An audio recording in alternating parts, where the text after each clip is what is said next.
I give the floor to Prosecutor. Je donne la parole au procureur Karim Khan. Mr. President.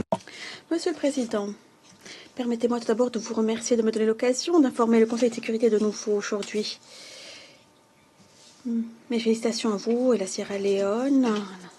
Vos fonctions à la présidence du Conseil au mois d'août. J'aimerais également représenter le représentant permanent du Soudan pour sa présence aujourd'hui. Monsieur le Président, Excellence, comme vous le savez, toutes et tous, ces derniers 6 mois, depuis que je vous ai présenté mon dernier rapport, ont été terribles, ont été tragiques pour la population du Darfour. Je vous rappellerai de ma dernière intervention. Je vous l'ai fait de N'Djamena au Tchad. J'avais entendu des rescapés à Fachana, à la frontière et à Dré, raconter leur souffrance. J'avais pu vous faire part de certaines de ces expériences. Certaines de leurs attentes également envers moi, envers la CPI, envers le Conseil aussi. Malheureusement, et depuis 6 mois, la situation ne cesse de se dégrader. De nombreux rapports crédibles font état de violations, de crimes terribles contre des enfants, de persécutions à grande échelle, infligés aux plus vulnérables au Soudan et aux plus vulnérables au Darfour. Ils font état de violations et de viols aussi. La terreur est devenue monnaie commune.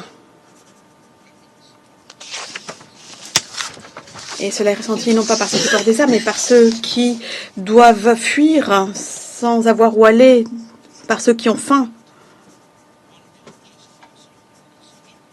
Vous n'avez qu'à chercher sur Google, sur votre téléphone. Et vous verrez le type d'allégations qui sont reçues. Et cela concerne plusieurs communautés, ONG, envoyées par chaque État membre du Conseil. Elles sont envoyées à mon bureau, entre autres. Je suis particulièrement perturbée par les rapports concernant le nombre de crimes contre les enfants. Un catalogue fourni d'allégations concernant des crimes sexistes. Et aujourd'hui, je répète ce que je vous ai déjà dit, je donne priorité aux allégations concernant ce type de crimes. Historiquement, au Soudan et ailleurs dans le monde, ce sont des crimes qui ont touché de manière disproportionnée les plus vulnérables parmi nos populations. C'est le type de crime qui n'ont pas fait l'objet d'efforts suffisants en matière de reddition de comptes à l'international. Ces violations flagrantes des droits de l'homme, ces violations de la dignité personnelle et du statut de Rome continuent d'être commises au moment où je vous parle. Et il y a plusieurs facteurs qui contribuent. Nous les connaissons, ils étaient présents déjà en 2005 lorsque vous avez renvoyé la situation au Soudan à la CPI, la fourniture d'armes, le soutien financier de la part de plusieurs secteurs, des rapports politiques triangulaires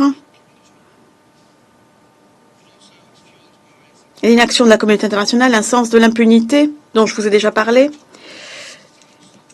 le sentiment que l'attitude du Conseil, c'est un membre est trop limité, vu le nombre d'autres conflits, de guerres terribles ailleurs dans le monde. Nous avons pratiquement perdu de vue le fardeau de Darfour. Nous avons oublié les responsabilités au titre de la Charte Nations Unies.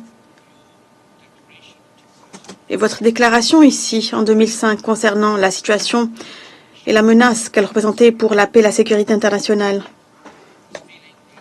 Ce sentiment que le Darfour, le Soudan, est une zone libre de tout contrôle, où on peut agir et faire monter tous ses instincts sans contrôle, très loin de l'Ouest, des opportunités de profiter au lieu de veiller au respect des impératifs qui caractérisent notre humanité commune. Et comme je vous l'ai indiqué dans mon rapport, Monsieur le Président,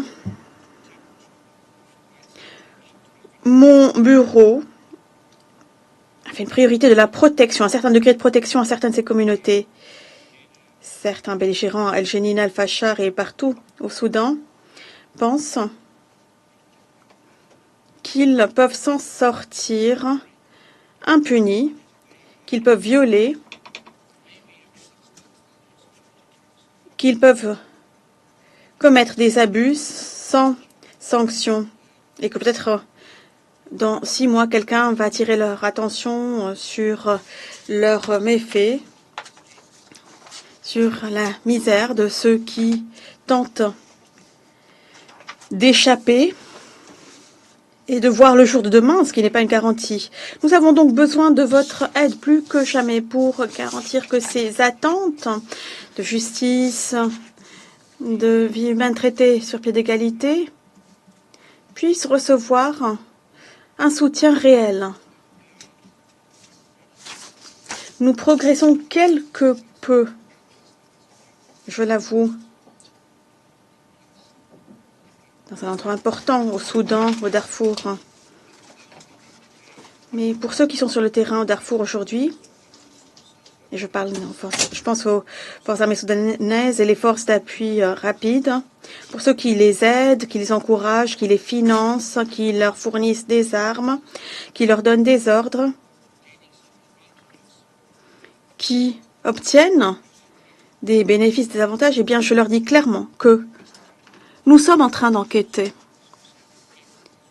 Nous utilisons nos ressources du mieux possible pour faire en sorte que les événements depuis avril de l'an dernier soient également sous couvert du droit international humanitaire et afin de veiller au respect sur pied d'égalité de tous les droits. Pendant cette période que couvre le rapport, nous avons pu voir cette misère dont je vous parle, l'agonie, la perte innécessaire de vie humaine. Elle se produit à chaque moment. Et on s'est embarrassé et on a du mal à trouver les points positifs. Mais voilà le monde dans lequel nous évoluons, le terrain que doit traverser la CPI. Et nous l'avons vu pendant cette période que couvre le rapport. Après de grandes difficultés, nous avons eu enfin une coopération de la part du Soudan et de l'équipe à Port-Soudan. Nous avons pu recueillir des éléments de preuve. Nous avons pu discuter avec le général Burhan et ses autorités.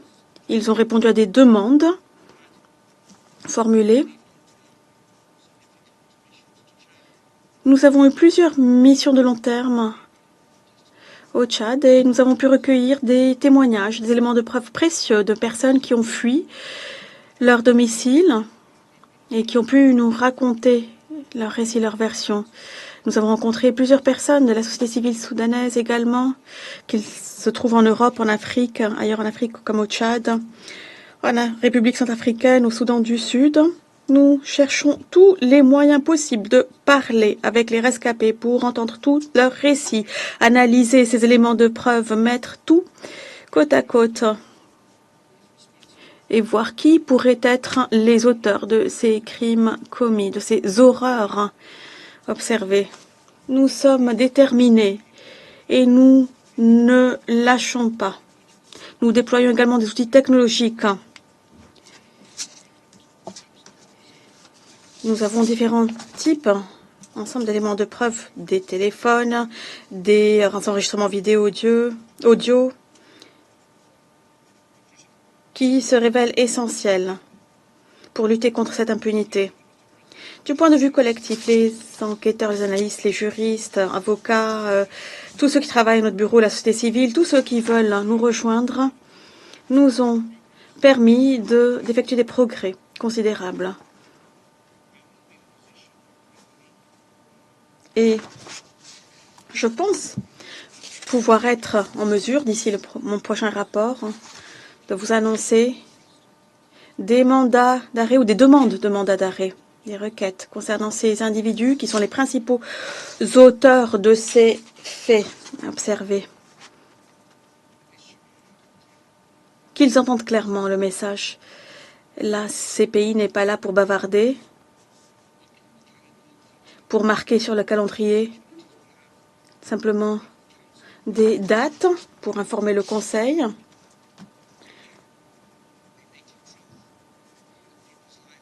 Il s'agit de dire la vérité sur les vies perdues, les souffrances qui ne doivent pas se reproduire, les cicatrices, les enterrements, le désespoir.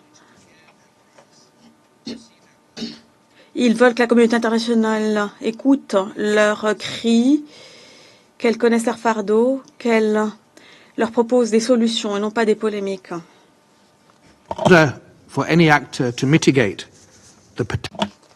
Afin de pouvoir atténuer l'impact de toute action de mon bureau pour les acteurs, ou toute action des juges de la CPI,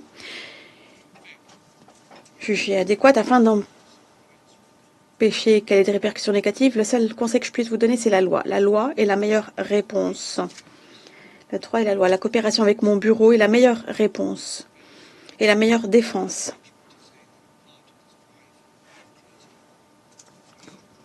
Pour défendre que vous n'en faites pas partie.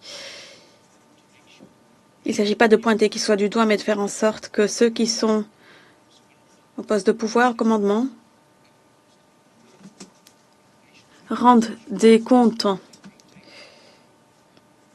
sur les décisions qui sont prises. Monsieur le Président, nous rappelons comment nous avons déjà eu plusieurs fois le cœur brisé en 2002-2003.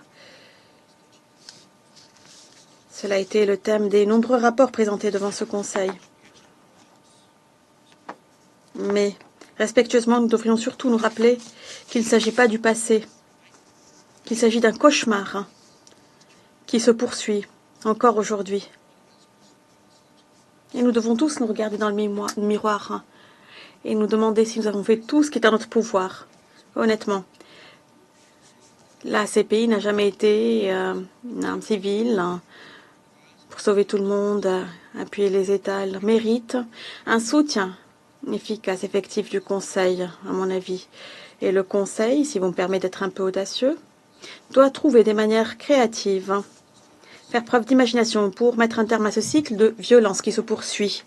Est-ce que tout a été fait déjà pour assurer la paix, pour permettre un cessez-le-feu et permettre de parler et de quitter les champs de bataille et les charniers du Darfour?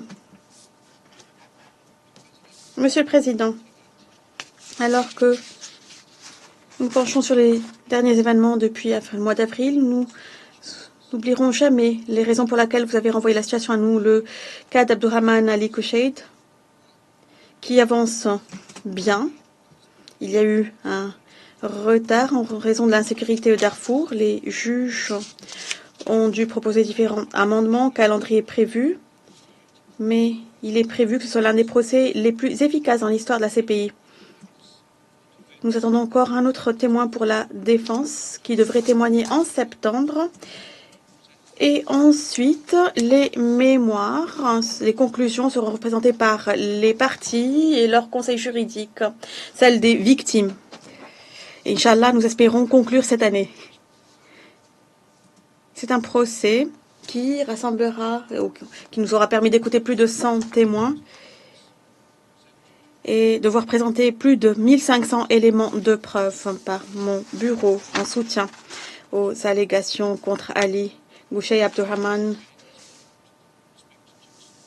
Et je félicite les juges respectifs de la chambre préliminaire qui ont pu continuer en dépit de toutes les difficultés. Nous ferons tout ce qui est en notre pouvoir, Monsieur le Président, pour nous acquitter de notre mandat. dans cette situation si difficile pour la population du Darfour. À titre de référence, nous avons besoin de plus de soutien de tous les États membres des Nations Unies. Et comme je vous l'ai mentionné dans mon dernier rapport,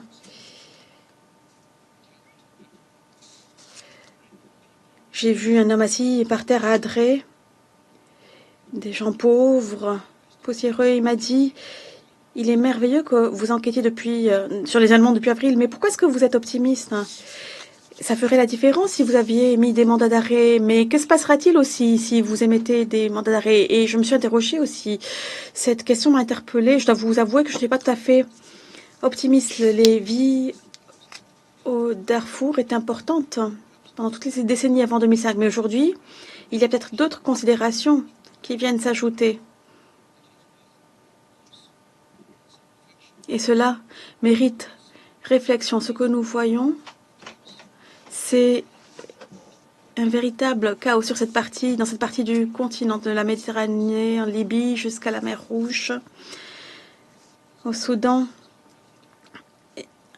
en l'Afrique subsaharienne, Boko Haram, au Nigeria, et de retour au Soudan. Et nous voyons les cartes de ces pays à risque de déstabilisation à cause de cette concentration de chaos et de souffrance. Eh bien, à la vue de tout ceci, je vous propose ma propre analyse. Il est important de veiller au respect des droits des personnes au Darfour. Nous arrivons à un moment critique, un tournant, et une véritable boîte de Pandore d'intérêts ethniques, sectaires, commerciaux pourrait être libérée, pourrait donner voie libre à tout ceci, et cela ne subirait plus l'influence des pouvoirs politiques de ce monde, ni même de ce Conseil. Il faudrait, pour résoudre cette situation, une véritable action pour arrêter ce saignement, cette instabilité et la paix. Darfour, la paix au Soudan aurait des effets positifs sur le reste du continent. Je demande au gouvernement du Soudan de bien vouloir intensifier sa coopération avec la Cour. Dans mon rapport, je mentionne quelques mesures positives, mais nous sommes loin d'avoir progressé suffisamment. Nous devons renforcer cette coopération avec le général Aboran, son gouvernement et d'autres. Et je vous propose une mesure concrète. C'est la reddition de comptes, le manque de tolérance pour l'impunité et une manière de le faire est de veiller au respect des ordonnances des tribunaux. Il y a un mandat d'arrêt pour Ahmad Al-Haroun. C'est une affaire liée à Abdourahman aussi, à l'affaire Abdourahman. Je vous demande, dans le cadre de nos discussions, de bien vouloir nous concentrer sur des efforts concrets, nos discussions avec le gouvernement du Soudan. Il s'agit de démontrer notre préoccupation au peuple de Darfour, un véritable engagement envers les demandes de ce Conseil en vue de coopérer avec la CPI et de pouvoir arrêter M. Ahmad Haroun et le transférer à la Cour. En outre, et pendant la période couverte par le rapport, et vous le verrez dans mon budget à l'égard des États partis en décembre, j'ai mis sur pied un système de traçage, un centre de traçage d'informations pour attribuer plus de ressources et d'avoir plus de compétences, une variété de compétences pour s'assurer que plusieurs mandats d'arrêt, certains publics, certains confidentiels, soient exécutés de manière plus efficace. Et nous travaillons en collaboration étroite avec le greffier, les greffes de la Cour. Monsieur le Président, pendant la période couverte dans le rapport,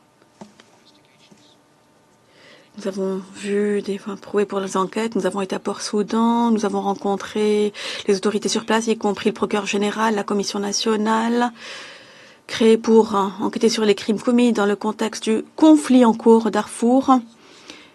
Certaines demandes d'assistance ont été mises en œuvre, d'autres partiellement mises en œuvre, d'autres sont encore en cours.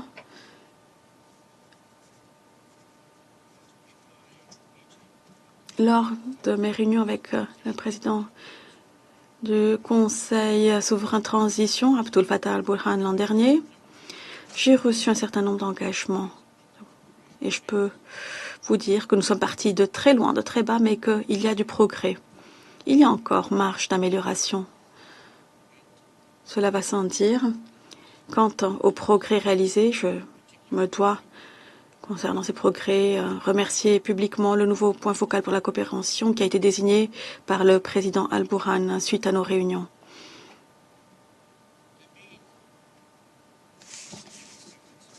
De grands efforts ont été consentis ce dernier trimestre 2023, jusqu'à ce jour, afin de discuter avec les dirigeants des forces d'appui rapide.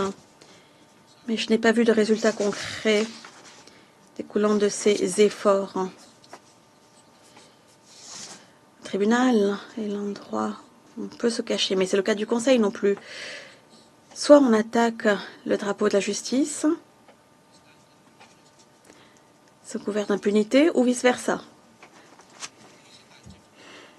En raison de ces difficultés, nous avons essayé de discuter avec d'autres groupes, y compris les communautés arabes au Darfour. Cela n'a pas été facile. Il y a eu des petits hics, des préoccupations, mais les discussions entre mon bureau et les communautés arabes au Darfour, les dirigeants, les chefs tribaux,